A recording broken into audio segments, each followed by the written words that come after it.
नमस्कार, सुस्वागतम, वेलकम, अभिनंदन। मैं हूं आपके साथ आपकी अपनी होस्ट सिंधु डॉक्टर वायरा की। कैसा है मेरा ये संसार, दिन दुगनी रात चौगनी तरक्की करे, माता रानी की असीम कृपा बनी रहे। वही हुए सोनियों की हालचाल। 26 मार्च बुधवार, एकादशी। हम कितनी स्पीड से बढ़ रहे हैं। साल का तीसरा महीना और हिंदू पंचांग का आखिरी महीना। अच्छे से जानते हैं कि एकादशी की जो तिथि है वो भगवान विष्णु और माता लक्ष्मी को समर्पित होती है। पाप मोचनी एकादशी है।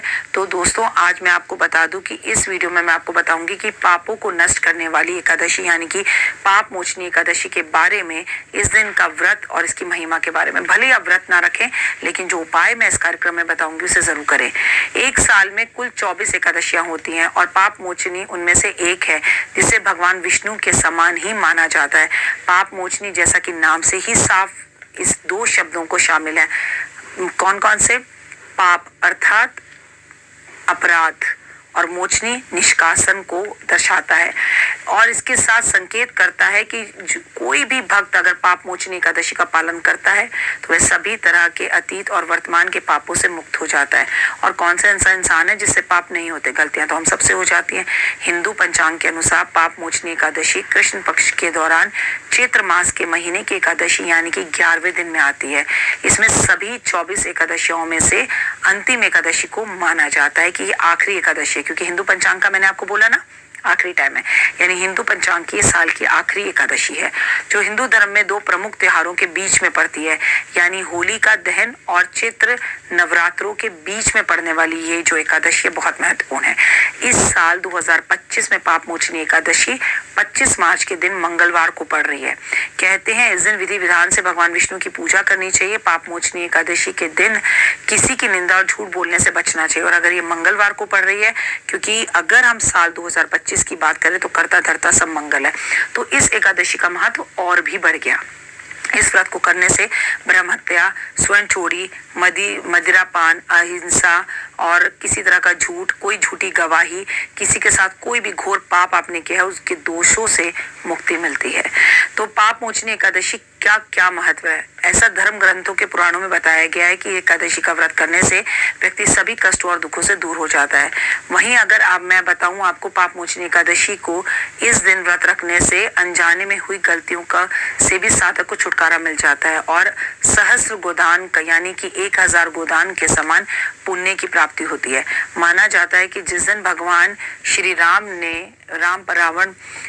पर रावण का वध करने का बाद ब्रह्म हत्या का दोष लगा था, उन्होंने भी इस दोष से मुक्ति पाने के लिए अपने आप इस तीर्थ पर स्नान कर कपाल मोचन तीर्थ में स्नान किया था।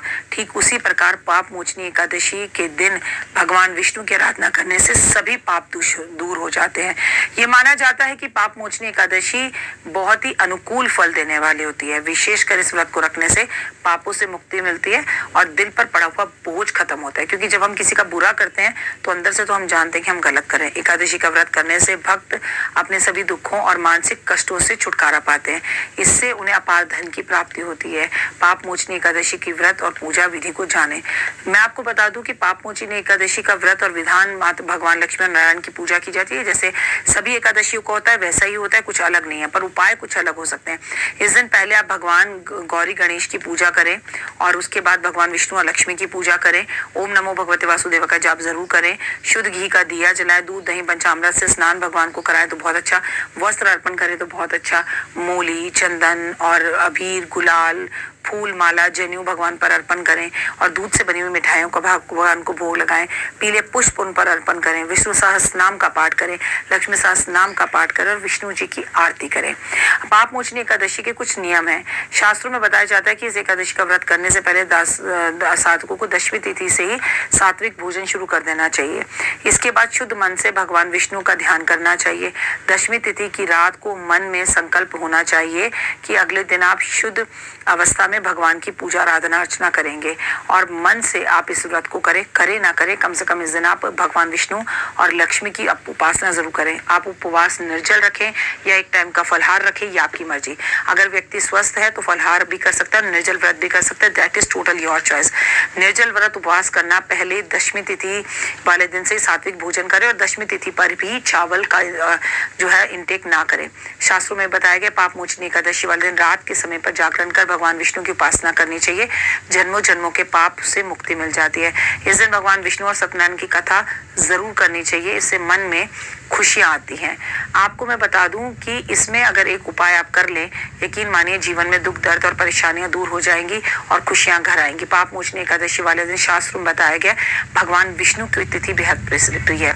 इस दिन आपको श्री हरि को विशेष कृपा पाने के लिए, तरक्की पाने के लिए नारियल अर्पण जरूर करना चाहिए और उनसे कहना चाहिए कि अगर मुझसे कोई गलती हो गई है तो उसकी जगह पर मैं नारियल अर्पण कर रहा हूं, मेरे पापों को, कष्टों को और तकलीफों को क्षमा कर माफ करें। पाप मोचनी एकादशी वाले दिन शुभ अवसर पर आप गेंदे के फूलों से पूजा, घर, रसोई, तुलसी का पौधा, घर के मेन दरवाजे को और मंदिर को जरूर सजाएं। ऐसा करने से आपके घर का गुरु अच्छा होता है, गुरु ग्रह अच्छा होता है। बाद में इन फूलों को उतार कर आप खाद के रूप में प्रयोग कर सकते हैं। अगर आपके घर में धन की कमी है तो आपको अपने जीवन में अगर धन धाने चाहिए तो पाप मोचनी एकादशी वाले दिन घर के मुख्य दरवाजे पर आपको निश्चित रूप से एक ही दीपक में 9 बत्ती डालकर जरूर जलानी चाहिए। इससे आपको माँ लक्ष्मी की अति कृपा होती है, घर में सुख समृद्धि बढ़ती है और वैभव बढ़ता है। अगर आपके बनते बनते काम बिगड़ जाते हैं, 99 पर आकर 0 हो जाते हैं, तो आप पाप मोचनी एकादशी वाले दिन सभी काम आपके बन सकते हैं, रुकावटें दूर हो सकती हैं। इस दिन आपको प्रदोष काल में घी का दीपक जलाकर उसके सामने बैठकर विष्णु सहस्त्रनाम का पाठ करना है या सुनना है। लक्ष्मी सहस्त्रनाम का पाठ भी कर सकते हैं, सुन भी सकते हैं। नहीं कर सकते, नहीं सुन सकते तो पंडित जी से करवाएं। तो एकादशी वाले दिन आपको चावल को छूना भी मना होता है। इस दिन आपको गेहूं का दान, चावल का दान जरूर करना चाहिए। इस दिन अगर आप चावलों की पोटली बनाकर दान करते हैं, भगवान बेहद खुश होते हैं। सुबह स्नान आदि करने के बाद पति पत्नी को तुलसी के पौधे के पास कलावा बांधना चाहिए और उसकी परिक्रमा करनी चाहिए। घी का दीपक जरूर जलाना चाहिए, लड़ाई मतभेद खत्म हो जाते हैं। पाप मोचनी एकादशी वाले दिन धन धाने और लक्ष्मी की प्राप्ति के लिए भगवान विष्णु और माता लक्ष्मी को केसर के जल से अभिषेक करें या तिलक जरूर लगाएं। ये बहुत भी पावरफुल रेमेडी है, इससे आपका गुरु बहुत अच्छा हो जाता है। पाप मोचनी एकादशी वाले दिन सुबह सफाई करके घर के मुख्य दरवाजे पर हल्दी से युक्त उसमें गंगा जल मिलाकर आपको निश्चित रूप से स्वास्तिक बनाना चाहिए। आपको ओम नमो भगवते वासुदेवा का 108 बार जाप करना चाहिए। इस दिन आप गौ दान करें, गौदान ना कर सके तो गाय को कम से कम हरा चारा जरूर खिलाएं। अगर आप चाहते हैं आपके घर में धन टिके तो इस दिन 11 गोमती चक्र आपको महादेव के ऊपर अर्पण जरूर करने चाहिए। पाप मोचनी एकादशी वाले दिन लोगों के बीच में प्रसाद बांटना चाहिए, मंदिरों में तुलसी लगानी चाहिए। इस दिन भगवान को 21 ताजे फूल या 21 फूल बनाकर उसकी माला अर्पण करनी चाहिए और इस दिन आपको अपने घर के ईशान कोण में भी दीपक जरूर जलाना चाहिए। पाप मोचनी एकादशी वाले दिन आपको पानी में हल्दी डालकर नहाना चाहिए। आपको पाप मोचनी एकादशी वाले दिन बंदरों को केले जरूर खिलाने चाहिए। आपको अपनी जिंदगी में अगर बहुत तकलीफें हो रही हैं तो इस दिन पीपल के पेड़ के पास जाकर 5 तरह की मिठाई एक मिट्टी के बर्तन में रखकर आनी चाहिए और उस पर थोड़े काले तिल छिड़क देने चाहिए। और इस दिन आपको पीपल के पेड़ पर अगर संडे ना हो तो उसके सिवा, अगर संडे के सिवा दिन हो तो आपको मीठा जल अर्पण कर अपने पितरों को नमस्कार भी करना चाहिए।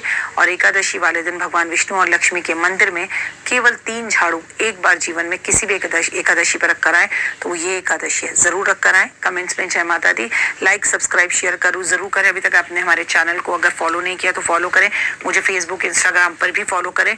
और आप कुछ भी नहीं करना चाहते तो कमेंट्स में जय माता दी लिख दें, माता की असीम कृपा आप पर होगी और आपके काम ऑटोमेटिकली बनने लगेंगे। ओए होए, जय माता।